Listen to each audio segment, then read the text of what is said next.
So, welcome everyone to another program as part of Mental Health and Trauma Informed Awareness Month. Today we have Dr. Caroline Witek.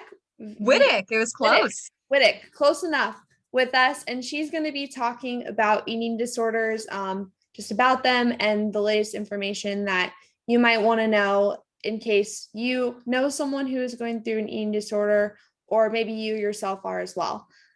This program will be streamed to our Facebook page. So anybody watching on Facebook, welcome. We're so glad to have you. We will be cutting it off a bit early for the people who are watching on Facebook at the end once we get to a portion where people can ask questions, just to retain the privacy of people actually in the Zoom program. If you are in the Zoom program, feel free to use the chat feature or the Q&A feature to ask questions, which we'll then gladly answer at the end.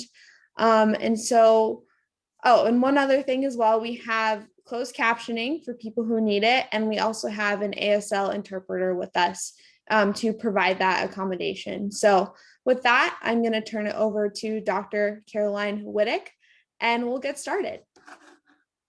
She got it on the second try, didn't she? Oh, thank you, Maddie. Hi, I'm Dr. Caroline Witek. I'm one of the postdoctoral fellows who works over at the Alliance for Eating Disorders Awareness.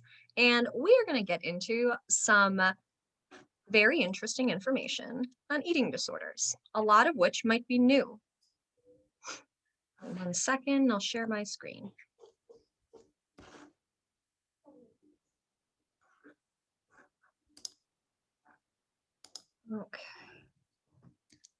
Okay, so where I am right now, I am in the Alliance for Eating Disorders Awareness Psychological Services, where we actually do the therapy portion of services. Well, what we do is we are a national nonprofit organization dedicated to providing programs and activities aimed at outreach, education. You are being reached out to, you are being educated today, and early intervention for all eating disorders.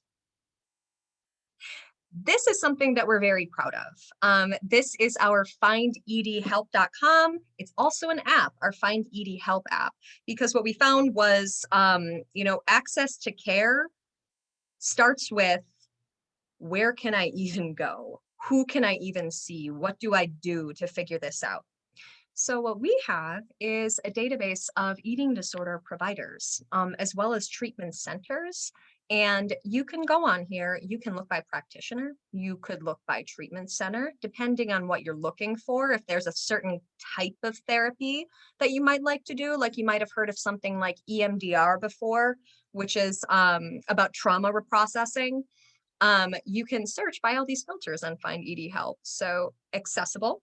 And if you happened to know someone in your area that we're not aware of, go ahead and let us know, because we are always adding to our database. It's a living document. You can also call our toll-free helpline for referrals, and you're likely to get, I believe it's Dr. Ellie Weiser on the end of the line there, who can help you with any questions that you might have about you or somebody else you know and what to do, because it can feel really isolating. That's the nature of eating disorders, because they are really, really misunderstood.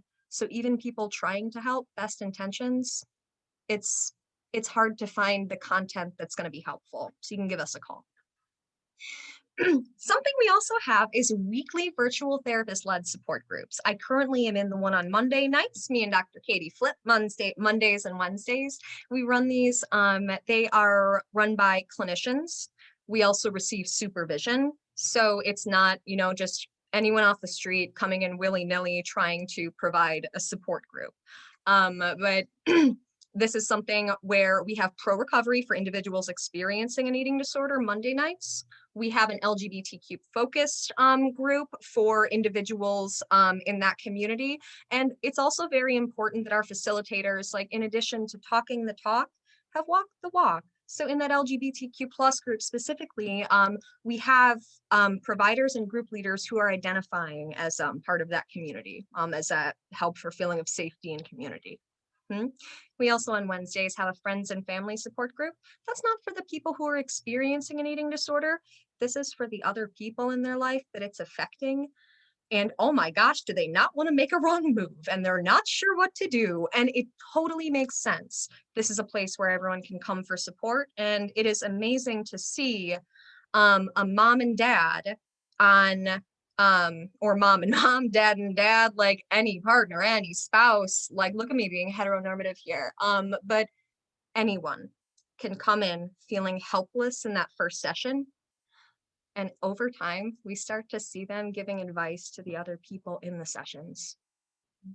It's like this beautiful transition, and it really helps. So with that, we'll move on to our presentation, Eating Disorders, the latest information you need to know.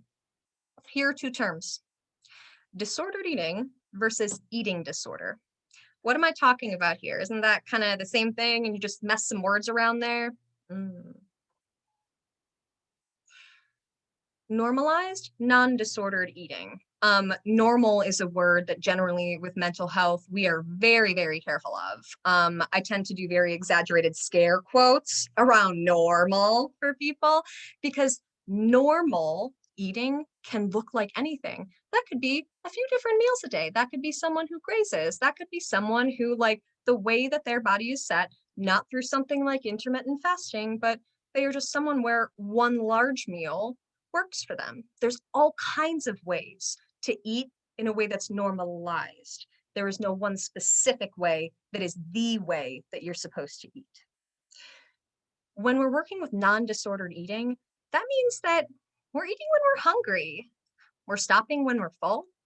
It's not used as something that something you might find in eating disorders is, that we'll talk about later, is using food to numb emotion. That's very, very common. Because with eating disorders, there's a lot of emotional pain associated. We're seeing the tip of the iceberg, which is an image I'll show to you later so you can remember that. But when it comes to, using food, it becomes about more than just being hungry. In non-disordered eating, many varieties of food are included in the daily diet. It is not restrictive. All foods fit. That's a phrase that I'm sure my clients are tired of hearing, but like all foods fit. There is no good or bad. There is no moral judgment on food, even though the entire rest of the world might say that. I'm your eating disorder professional saying, no, all foods fit. Everything's okay. I had McDonald's for breakfast. Everything's okay. It's a variety. And in addition, it's no judgment as exists around that food. Like, ooh, I shouldn't have eaten that. Ooh, that was bad. I shouldn't eat that fruit. I'm gonna have to make up for that later. No, you don't. Food is food is food, and it's okay. Now we're getting into disordered eating territory. Disordered eating. So what does it look like? Because it's not quite an eating disorder, but definitely something is off here. Because suddenly we find our eating patterns are off. We're not really in the usual flow of how we might do that. Eating is not in response to hunger or fullness cues, which is something that we have. And again, it's normal is a word I'm careful of, and all of us, like 100% of people, is a word that I'm going to be very careful of. But generally speaking, human beings are born with the ability, the innate ability to know when they're hungry. Over time, something happens where it's like we're taught to ignore that. So what? We can make the scale go down? What is that? It's something that even, my baby niece could tell me when she was hungry, right? What happens when we get older that food can become, when we starting to get into disordered eating, food can become something that is no longer just about nourishing and understanding your cues. It's about something else. At times, you might start experiencing some judgment around food, around your body, especially with social media, starting to see what we have on there, all these, fitness models, influencers, and then we look in the mirror what I see in the mirror does not seem to match that. I must be doing something wrong. No, it's a very specific, body type that's out there, and that really, unfortunately, diet culture has idealized, right? and we internalize this. And suddenly, like, this inner baby that knows when it's hungry and starts getting confused because judgments are coming up, uncomfortable emotions are coming up, and food becomes about more than just like nourishing. With disordered eating, the last point here is very important. It does not interfere with daily life. We'll look at what that means in just a moment. When we tread into eating disorder territory, no longer just disordered eating, but eating disorder territory, the ability to function is affected in terms of ability to maintain interpersonal relationships, career, academics, life goals, etc. You might start having rigid rules around what you're able to eat, what's okay, what's on the list, what's not on the list, and being extremely rigid and focused about these specific categories of what's good and not good, which, if you remember, like, here I am saying all foods fit, there is no morality around food. Like, it's not a thing. That's a thing made up from diet culture, okay? But all these rules make it seem like there sure is a good and a bad, don't they? There's also quantity and guilt and shame. That's where eating disorders live. Shame and guilt fan the flames of eating disorders. And so it becomes this terrible cycle where, it's our eating behaviors become altered. Our ability to perceive ourselves accurately is becoming altered. We're constantly comparing to someone else. And we know comparison is the thief of joy. Is it any wonder that an eating disorder could develop in that climate? You also see focus is impaired and ability to stay present, because it's every eating disorder. We're not just talking about anorexia nervosa, which is one that's very commonly known, because I think that the image of someone in a low weight body sticks with people. That's not the only eating disorder there is. Very obviously, in anorexia nervosa, you can see and perceive that malnutrition is happening at a certain point when they are far down the line. But the thing is, it's not just anorexia nervosa. Every eating disorder has some form of malnutrition. There is something happening. And when we're not getting the proper nourishment, it's like our brains aren't fully charged. Okay? It's like, can I turn on my phone and use all the wonderful things it has to offer if the battery's dead? No. Can I benefit from therapy if all I can think about is the food obsession or this or that, and I'm having a lot of hard times like listening to what my therapist is even saying? No, your brain's not logged on, when that happens. So this ability to function, we are looking at things like maybe plans with friends start to get canceled. Turns out eating out is a really big social thing that people do. Family functions become more challenging, because guess what? When you are in a collection of people, friends, family, whomever, you're all there eating together. The eyes are on, aren't they? That feeling of the eyes being on is something that people with an eating disorder experience all the time. And that fear of being judged for what they're doing. And they may know what's happening is disordered, or they may have no idea. But my goodness, are they scared as much as a person can possibly be scared of receiving harsh judgment and criticism about that? Absolutely. And where does an eating disorder live? It lives in shame. And how does it feel when people are judging us? We feel ashamed. It's very challenging. So when it comes to eating disorders, something that a fantastic researcher and nice person, Dr. Cindy Bulick, we developed these in accordance with, she developed these in accordance with this, with this idea that, what are the take homes that we can give when it comes to eating disorders? Like with all these myths out there, with all this misinformation from diet culture, what is the truth? Truth number one: eating disorders are not choices, but serious biologically influenced illnesses. Just going to read that one more time because it's one of the most basic foundational things about this. Eating disorders are not choices. They're serious biologically influenced illnesses. An eating disorder isn't something where I'm feeling distressed and we turn around and be like, oh, look, an eating disorder. I think that'll help, and pick it off the shelf. That's not how this works. It's biologically based. There are genetics involved, and it's later there's a certain phrase that we use for this, but big take home. Why can't you just eat or stop eating? There's a reason that we can't cure ourselves of an eating disorder. You can't think your way out of an eating disorder. That's just not how it works. There's so much more involved. To bring it home, every 52 minutes, someone dies as a direct result from suffering from an eating disorder, which is 10,200 deaths per year, which, if we think about this, someone will die as a direct result from suffering an eating disorder in the time that I present today. That's not a very long time, and that's a very sad fact. The occurrence of eating disorders continues to grow in all countries and across all social classes. Okay, so they are more common than autism and Alzheimer's disease, more deadly than prostate and melanoma cancer, and more costly than depression and anxiety. What this slide intends to do is not to minimize the severity of these other things, that human beings experience.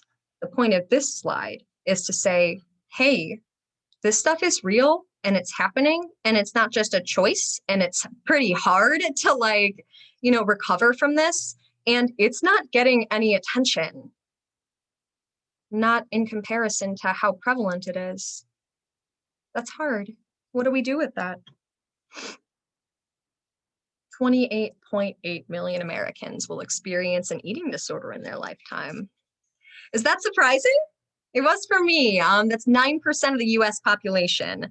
So if we look at these other, and again, this is not to minimize, but to compare the general public awareness of conditions, of mental illnesses, major depressive disorder, generalized anxiety disorder, obsessive compulsive disorder. Sure, we know those, right? We see people misusing those words on Facebook all the time. And yet they're in the common vernacular. But eating disorders, that's 9% of the US population. Why don't people know? Why isn't it talked about? Interesting slide here. And again, this is comparison about funding. So on the top, you see number of individuals affected by various conditions. We have eating disorders all the way on the left. And we have autism, schizophrenia, Alzheimer's disease to its right. On the bottom there is the National Institute of Health funding. How much money is being funneled to these different illnesses, which they all very much need funding. So here we go. Alzheimer's, 5.7 million individuals affected and 1.36 billion going in. Schizophrenia, 3.5 million individuals affected, 243 million going in. Autism, 2.25 million, with 245 million going in. And then eating disorders coming in at 30 million individuals affected. There's only $32 million going into that. What's happening? What is happening? Why is there such a disparity between this funding? An eating disorder diagnosis, truth number 2 here, is a health crisis that disrupts personal and family functioning. Right? This is exactly why we have a family and friends support group. One of the reasons that I went into what I'm in now, and I'm specializing in how to treat eating disorders, is because I had a friend when she was very, very young that developed anorexia nervosa and cycled through a few different eating disorders throughout the course of recovery, which is common. I saw the way it affected her. I felt the way it affected me. And we could see what was happening with this entire family. All of the attention is needing to go to her, rightly so. What does that do to a sibling? What does that do to parents who need self-care? What does that do to your friend who like is seeing you struggle with, eating right now when, just last year we were doing typical kid stuff? It affects everyone, even though it seems so individualized because eating disorders are isolating. Like, we don't want anybody to know about the eating disorder. They're going to take it away from us. And that's our coping skill. And that's why, interestingly, in eating disorder therapy, something that I talk about a lot is the fact that I'm not going to rip this away from you. I'm not going to say, don't use eating disorder behaviors or else. I'm going to say, okay, so the eating disorder behavior is one of the coping skills on the shelf behind us if we're looking for things we can use. Okay, is there something else that we can put up on the shelf so that there's another option? Let's see how that goes. Can we cope maybe trying that instead? It doesn't mean I'm taking away, like, if you can think of this as a life preserver, because the counterintuitive piece, like so many things, but with eating disorders, is that at one time, this thing helped you get through whatever was going on. At one time, this benefited you in some way. We don't do things for no reason. And eating disorder behaviors continue to serve a function, like it's doing something. We're not just doing this to do it, but it's what else can we add to the coping skill repertoire so that the eating disorder isn't the only thing on the shelf that we can reach for when we need a life raft. So how do eating disorders develop?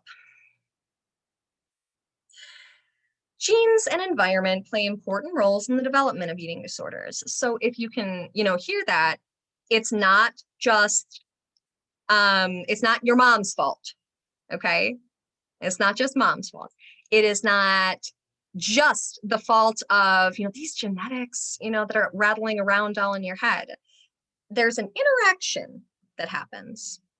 There's an interaction that happens between what was baked in, like just when you were born, you never chose that, and the things that happen around you. So what does that mean?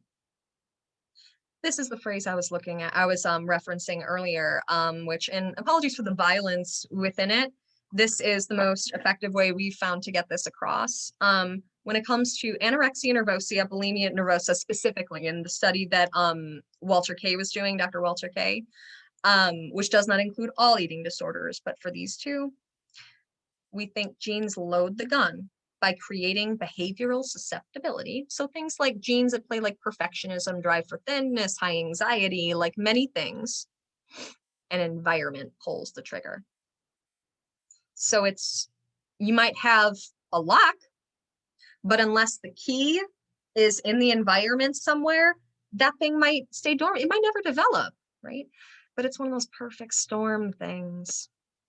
50 to 80% of the risk for anorexia nervosa and bulimia nervosa is genetic, and they share common gene variations. So variations in different genes play a role when it comes to increasing or decreasing the risks for eating disorders. So it's, just because someone in your family had one, or, your mom or dad had one, the people who biologically produced you, it doesn't mean that you will have one. And just because, where you came from did not have an eating disorder, that doesn't mean you won't. It's the combination. We have the lock, we have the key, we have a loaded gun, but if no one ever touches that trigger, it's okay, but it's there. An example of touching an anorexia nervosa and bulimia nervosa have heritability. They run in families. So when I talk about this idea of a trigger, an example of that would be I had, yeah, she was young. I had a young girl who used to be, I don't know, just didn't have like the eating disorder pieces. Like the environment had not activated this thing that was already in there until it was the summer before she started driving. And so, when you're that age and it's nice out, like kids, teens, like they're walking everywhere as a result of just basic math here, like you were walking and putting out more than you took in, she noticed that the number on the scale was going down and her clothes were fitting differently and she was noticing weight loss. There we go. That was the environment pulling the trigger. Weight loss, not even intentional, not even like something that was totally in the first place directed at, I want to do this, I want to lose weight. It doesn't matter. It's like the switch was tripped, the trigger was pulled. Like, that's all it takes. Isn't that something? With that said, genes alone do not predict who will develop eating disorders. Genetics, social, and psychological pieces have to come together to create this idea that is a perfect storm. So what are these things that come together? Contributing factors, things like puberty. It's pretty average for during puberty. Kids gain about 40 pounds in 4 years, okay? And check this out. Despite what our culture and social media and life puts in front of us, weight gain is generally neutral. We may associate people who have, a certain body type with more positive characteristics, like, oh, they look this way, they must be this, that, and the other, this sort of halo effect because of body size or weight, which is completely arbitrary, right? In a culture where weight is so focused on, and there's a certain body type for men and women that is idealized, how are you going to take it if you're a sensitive kid with a genetic predisposition for a biopsychosocial illness of an eating disorder? What do you do with 40 pounds? What do you do with 40 pounds and your family is super caring and supportive and making you feel good about yourself? Versus what do you do with 40 pounds if the parents are super intertwined in diet culture too? What do we do with that? Where are you supposed to learn that it's okay? Where are we supposed to learn that literally the number on the scale, arbitrary? It's not supposed to be defining how we feel about ourselves, our self-worth. And yet, in this complex interweave of everything that's happening, 40 pounds feels like the enemy. Food can start to feel like the enemy. We do. Editing media, always helpful.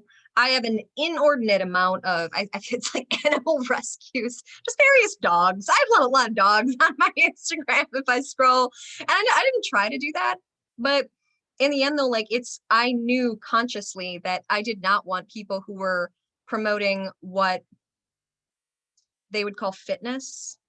What it really is promoting a look. I don't need people promoting a look that I want to compare myself to on like my own social media. That's not what I want. I will take the dogs. Editing your social media matters because the things that you're surrounding yourself with matter. What if you read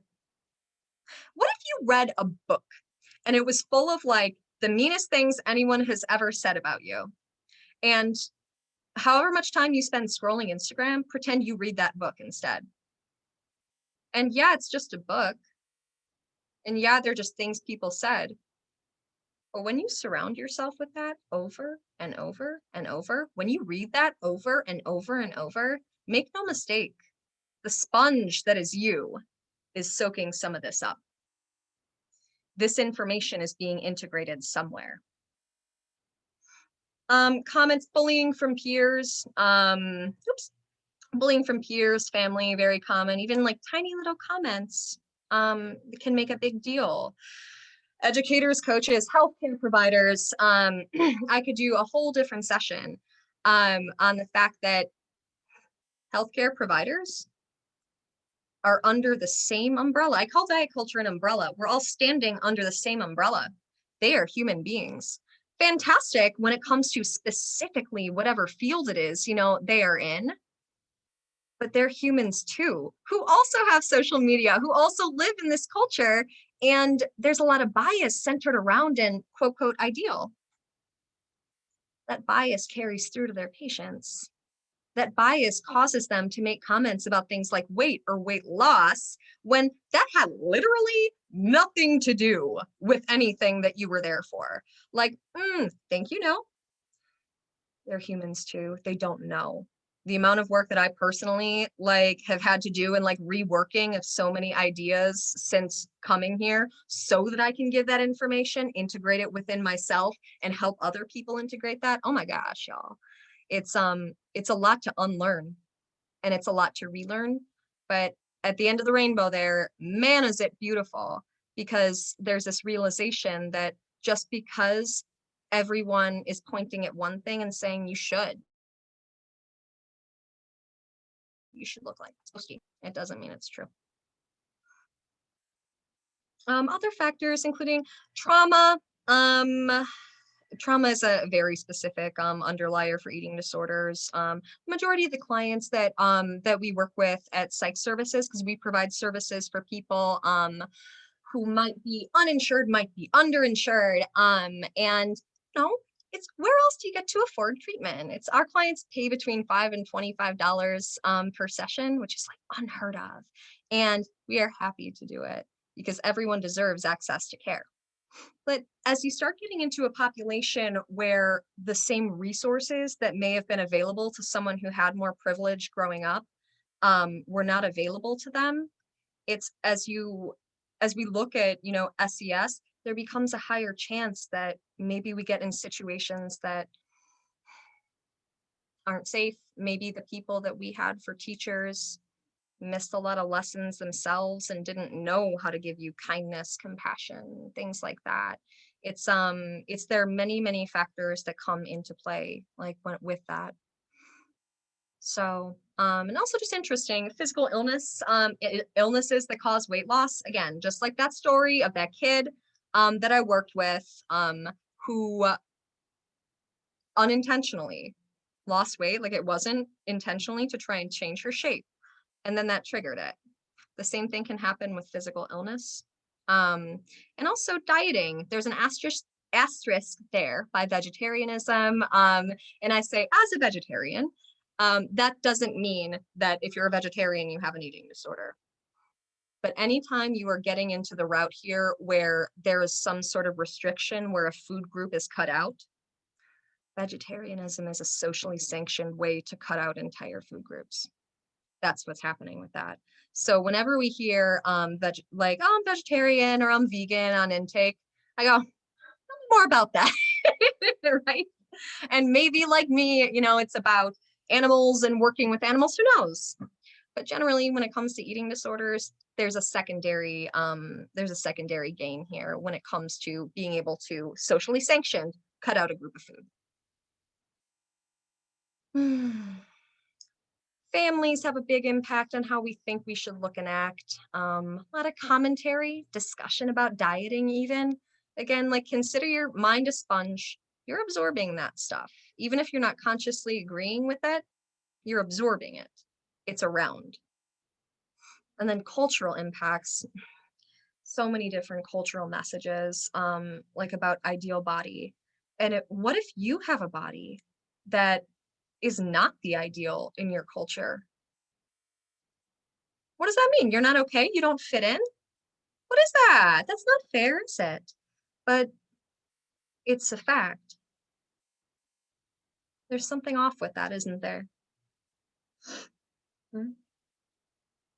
Perfectionistic focus as well. I'm going to go ahead and highlight that. That tendency to things must be a certain way or else it's unacceptable. Our clinical director, one of her favorite quotes that drives us all wild because she spells it wrong, but that's part of the point, is good enough is good enough. ENUF. So frustrating to see. I want it to be spelled right and the message got across, because good enough's good enough, isn't it? Eating disorders as the tip of the iceberg. When someone is walking in and has an eating disorder, it's like that's the top layer. That might be the thing that we can see, but underneath there is so much more. They often coexist with the like high comorbidity with other mental health disorders. often going undiagnosed and untreated. And a low number of individuals obtain treatment for eating disorders. So we get an inaccurate measure of how many people actually even have them. So 28.8 million Americans experience it in a lifetime or more. Like it's 28.8 million plus. I think like that plus sign might be key here, because if someone's not diagnosed with it, that's not in our statistics. A lot of things go undiagnosed. Eating disorders affect people of all genders, ages, races, ethnicities, body shapes and weights, sexual orientations, and socioeconomic statuses. An eating disorder doesn't pick one kind of person. An eating disorder does not discriminate. We may see a certain type of person when we think of eating disorders because that's what's been visible. That's what's like this person, for whatever reason, has gotten the acknowledgement that, whoa, something's going on. But just because, and you know, one thing that people will commonly say to me is I've had it said, like, wasn't this, you know, just, did they say rich white women? Was that what they said? I can't quite remember, but that is so far from the truth. It's just the visibility when someone has funding and their ability to get treatment make it so the picture of eating disorders in our heads might look a certain way. It looks like anyone and everyone. It looks like you and me. It looks like that guy down the street. It looks like our landlord next door. Like it's anyone, it's everyone. No significant differences in overall prevalence of eating disorders across ethnic groups. What do we do with that? It's affecting everyone. Why don't more people know about it? Okay, Caroline, chill out. Like, check your bias. But and in addition, experiences of things like racism, acculturative stress, other race-related trauma influence how people of color exist in their bodies. That's a lot of stress. That is a lot of stress. Notably, men represent about 25% of all cases with eating disorders, again, of the statistics that we have. And a gigantic nod here, like directing attention to the LGBTQ plus community. And you can see these statistics here about beginning as early as 12. We're starting to look at a higher risk for binge eating and purging compared to heterosexual peers. And that's a limited sample. Looks like they just have LGB. But it's, you know, we work with the data that we have. So we are seeing in these studies so much of a higher risk. And when it comes to transgender students, they're so much more likely to report an eating disorder diagnosis compared to cisgender, heterosexual female peers. There's something wrong with me. I'm not right. Or this body isn't right. So what do? We try and make the body feel right. How do we do that? It might start with some maladaptive eating patterns and some disordered eating. It might morph into an eating disorder. Again, an eating disorder is a coping skill. The more you have to cope with, the stronger it gets if we're not using other skills. Interesting. I'll go by this after you glance at that 40 to 60%, this one, 40 to 60% of elementary school girls ages 6 to 12 were concerned about their weight or becoming too fat. I had a client who got pretty scared once when she found her, what was it? Her daughter in first grade. She found that she had hidden her lunchbox underneath her bed. And it was full of food. She didn't take it that day. And so you can bet that that was a conversation. And you know what else? My client had taken pains to try to never let that eating disorder be seen by her kids. And yet, lo and behold, there's a lunchbox under your 7-year-old's bed. We are sponges. We absorb messages that we're not even realizing that we absorb. And not all of those are healthy. Up to 40% of girls in larger size bodies, about 37% of boys in larger size bodies are teased about their weight by peers or family members. And this big bolded quote here, weight teasing predicts weight gain. binge eating, and extreme weight control measures.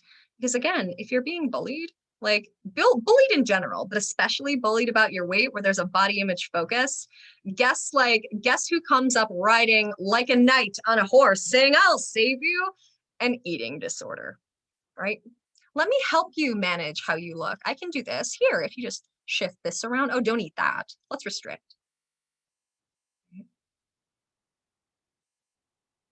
It's a really, really insidious disease that we're looking at here.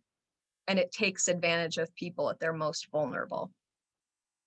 I sure don't like people who do that, who take advantage of people at their most vulnerable. And I sure don't like this mental illness that does the same thing. Oh, obesity education in schools. All right. We had someone recently who her son came home and in class they had done something like, he came home saying, did you know it takes like however many jumping jacks to burn off like a piece of candy or something? And what? Stop it. You're 6 years old. Go home. Go eat that thing. Eat the Kit Kat. Do the thing. Why are you teaching my kid here how much it takes to burn that off? Why does he have to burn it off? Why was that the thing you picked to burn off? All of this is focused on size, weight management, and on good food, bad food. Oh, Kit Kat? Yeah. And you know what? Like, this is what I say to the kid. Eat that thing. No jumping jacks. And you know what? If you want it and it tastes good, you can eat another. In fact, you can eat 3. We don't use food for emotional numbing or as some substitute for that. But when eating is just for nourishment, or eating is because that tastes good, or, I think my body wants that. That's very different. We're not using it to cope with emotions. If you want the Kit Kat, kid, you have the Kit Kat, right? We don't have to make this something where you feel like you have to burn it off every time. Like, that is not the mindset we want to set in. And so obesity education in schools a lot of times stigmatizes these kids who will be in higher weight bodies, right? Makes them feel different, which everyone knows. Don't we all love feeling different and othered? Come on. Obesity education puts like a target on kids' back and makes them feel like and get the message that something is wrong with them and they have to change. My question is, and it's, an obesity in itself is a medicalized word that we never use. But when it comes to obesity education, like, what's happening in the first place? Like, what's your relationship with food, buddy? Like, how's it going? What kinds of things do you like to eat? Let's explore what's happening instead of like treating this like some awful thing that needs to be eradicated. So there are several different sections here when we start to look at eating disorders, just to give you an overall look here. You're going to see things on other eating and body image issues. Those things are not eating disorder diagnoses. You see like drunkorexia on there. That's not an actual clinical diagnosis. These are things that fall into the category of eating disorders. Anorexia nervosa, self-imposed starvation resulting from a distorted body image and intense fear of gaining weight. And there's a type where there is restricting, which may come with dieting, fasting, exercise changes. There's binge eating and purging type. So when you think purging, I think a lot of people, because in all our made-for-TV movies, you're seeing, teenage girls run to the bathroom distressed and to induce vomiting. But there are other measures of getting what's been in out. And so laxatives, enemas, things like that are very common, diuretics, and they carry a greater medical risk. So you can look over some of these signs and symptoms of anorexia nervosa. That social isolation one is the one that I'll hone in on here, specifically because eating disorders, they are shame-based. And when you feel ashamed of yourself, do you want to be around other people? Do you want them to see what they're doing, what you're doing? No. Eating disorders live in shame and they live in isolation. It's like isolation shame island, and we can all go there, and that's where eating disorders are born. Feels awful. Eating disorders carry an increased risk for both suicide and medical complications, especially when it comes to anorexia nervosa. It has the second highest mortality rate among psychiatric illnesses, second to opioid addiction, with 10 to 20% of people dying from this. In bulimia nervosa, it's, again, every eating disorder is based in some sort of malnourishment. There's some form of restrict in some way. So in this eating disorder, we take in the food through a binge. We get rid of the food afterwards. It's a really volatile cycle. During a binge, there's a lack of control over eating. This isn't, I'm going to have like the biggest bowl of ice cream and love every minute. This is, I'm going to put all of this down so I don't have to feel, because the amount of emotional pain that I'm in is too much. And the binge is the only thing that makes it stop. And the eating disorder is screaming until that binge, right? Great, it's all fixed. Except for then, shame comes in. I can't believe I did that. Why would I do that? Like, I know what it's going to do to me. Like, why would I do that? Why do I have to have this? Why couldn't I just stop eating? Why? And then we go into restrict. And then we get so deprived both of nourishment and of like emotional wellness that there is so much emotional pain again and so much hunger that the binge starts all over again. And that's why we call it a cycle. The self-criticism, I cannot exaggerate enough here. And interestingly, an eating disorder, you cannot, like, if y'all came over to my office right now and you brought 100 people and said, Caroline, pick them out. I can't pick out someone with an eating disorder because an eating disorder doesn't look like one specific thing. The majority of individuals with bulimia nervosa are in average to larger size bodies. And many people with eating disorders look healthy, yet may be extremely ill. So what do we do when it comes to, someone we might see is, if you've heard of atypical anorexia nervosa, that's where you meet the criteria for anorexia nervosa, except for the body weight. There is all the emotional pain, there's all the distress, there's all the criticism, there's all everything like that, but you don't look like you have an eating disorder. My clients have gotten that before. You don't look like you have an eating disorder, you sure? I'm sorry. So we're shaming the eating disorder as well. Okay, great. Yeah, we're in a shame spiral. Now you've added more shame. Come on. Can someone catch a break?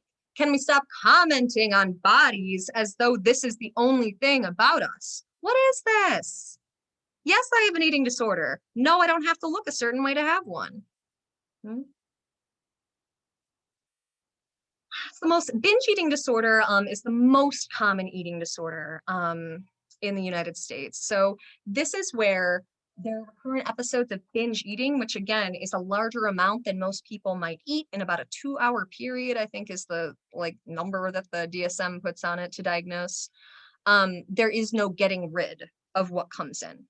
So still though, you notice the common thread. There's the deprivation, there's the urge to eat, and deprivation, it can be, once again, this can be deprived of nourishment, like you're hungry or starving.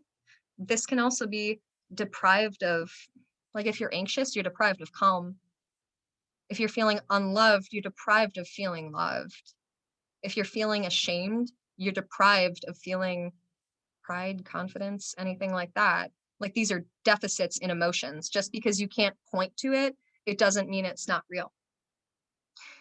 The deprivation is real, and we reconcile it with eating disorder behaviors.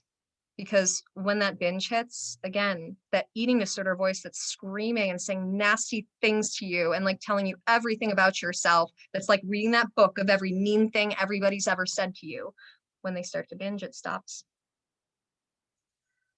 And then comes the shame again, and we diet to regain control. And we feel deprived because we are not nourished, and we are feeling ashamed, and it all starts over again. Most common eating disorder in US adults, median age of onset 21 years old. And one thing more common, even though you may know more about anorexia nervosa and bulimia nervosa, it's more common than those times 3. And I'm going to stop my share for just 1 second and see which ones are going to be of the most interest to you. Moving on, we'll move through them quickly. And as I'm doing this, does anyone have questions at the moment? Let's see. We have two in the Q&A, but would you rather wait to answer those at the end once we're not on Facebook Live? Sure, we can do that. That's right. Yes, you do the questions on Facebook Live. Thank Cool. you, Maddie. Yeah, no problem. Just wanted to make sure. Got it. Okay. So that feeling of loss of control over a food, it could be compared to that, feeling of food used as a drug, like you were self-medicating to stop what hurts. You're eating much more rapidly than normal until you're uncomfortably full, and you're doing it in secret because it feels shameful. This brings us to ARFID, avoid and restrictive food intake disorder. This is more than picky eating. This is picky eating that becomes pickier and pickier and extends into adulthood to the point where we are not getting the nourishment that we need because not everything is being covered in what we're taking in. So there might be things with sensory, like only liking certain textures of food, which can eliminate whole food groups sometimes. Fear of the consequences. So, what happens, there may be, some people may have physical things associated with eating that make it more difficult. And then just the lack of interest. Like some people just don't have that same food drive. So that's what ARFID looks like. And so we have these clinically significant struggles with eating and food. Interestingly, we're not concerned about weight and body image, which is what we think of as an eating disorder. But again, like, let's open our minds and expand the focus here. Like, we need to see the whole picture. Not always about weight or body image. There are other things happening here that are causing malnourishment and they're not being talked about. So typically presents in child and adolescence, but it may go on to adulthood or first show up there. It's more common in boys. And these, just briefly, are the different types.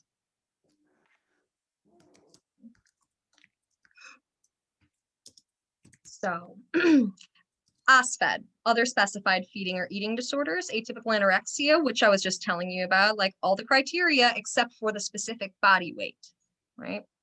Purging disorder, chewing and spitting behavior. So that tends to be very high caloric foods where you take them in, but you don't want the quote, quote, here come my big scare quotes, consequences, okay? You don't get the big consequences because you spit it out. It's like the sensation and the taste of it without having to take in the calories is something that people will sometimes do.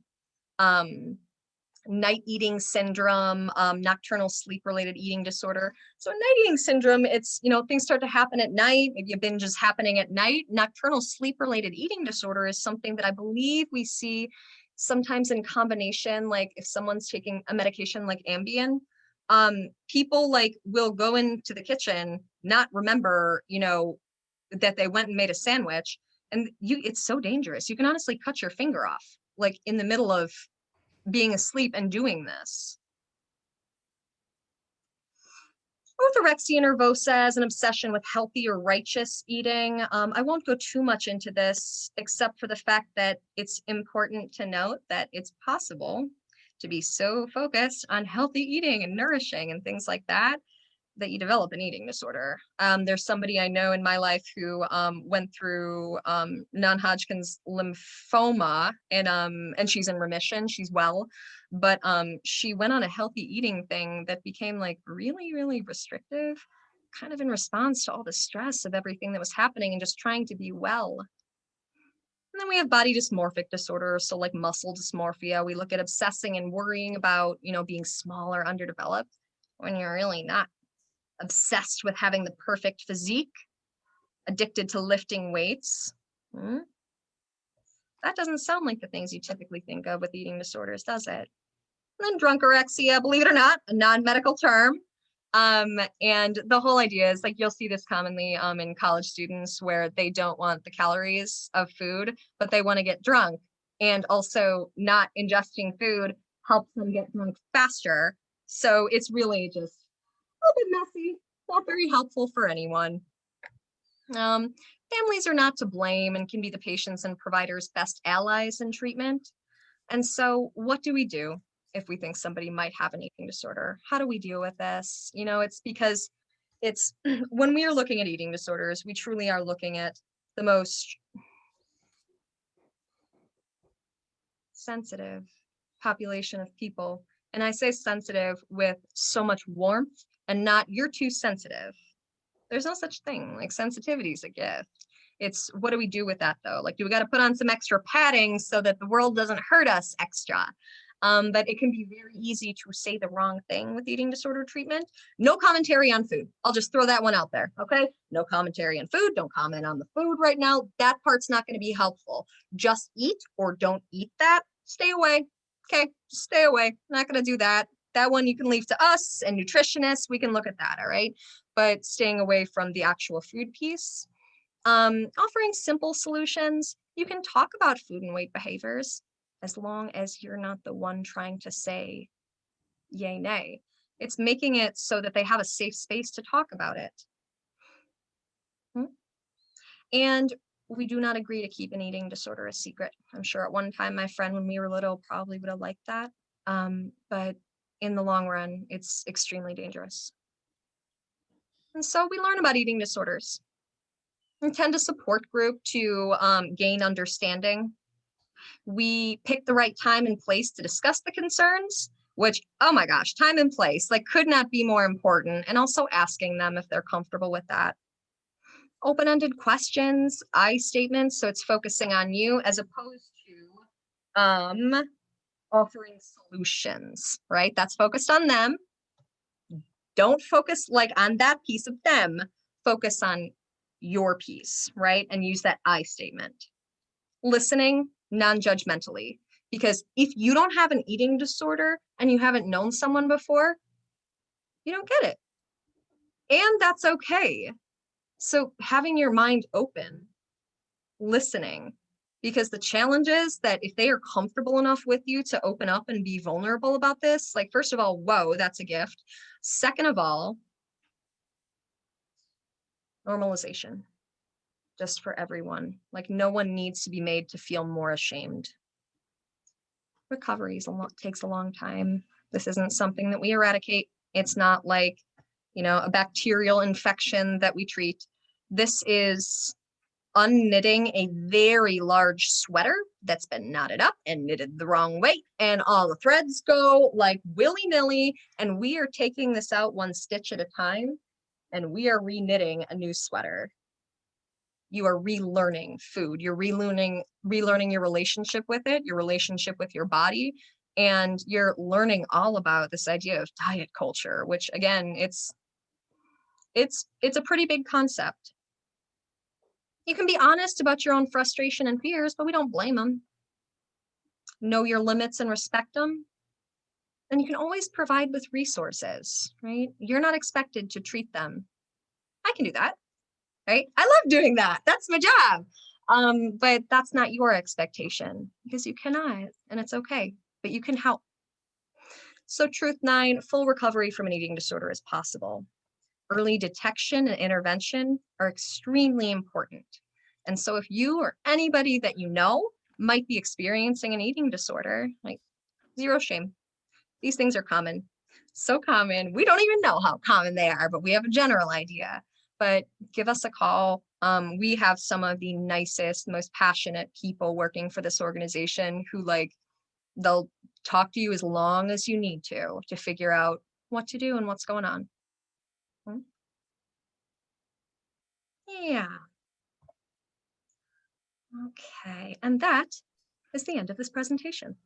Awesome. I hope that was helpful, and I know that we're gonna, if we have a minute for questions, like Maddie, I'll defer to you on that one. Yeah, we have a few. So, yeah. So with that, thank you to everyone who watched on Facebook. I hope you found this helpful. And yeah, definitely check out the Alliance for Eating Disorders Awareness if you yourself might be struggling with an eating disorder, or you know, family, friends, loved ones who might be going through it as well. They're such a great organization, and we're so thankful that they've partnered with us for this Mental Health and Trauma Informed Awareness Month. So with that, by Facebook friends, we're going to cut it off right now. And now we're just on Zoom. So anybody who has questions, we have a few in our Q&A already that I'll just start off with. But if you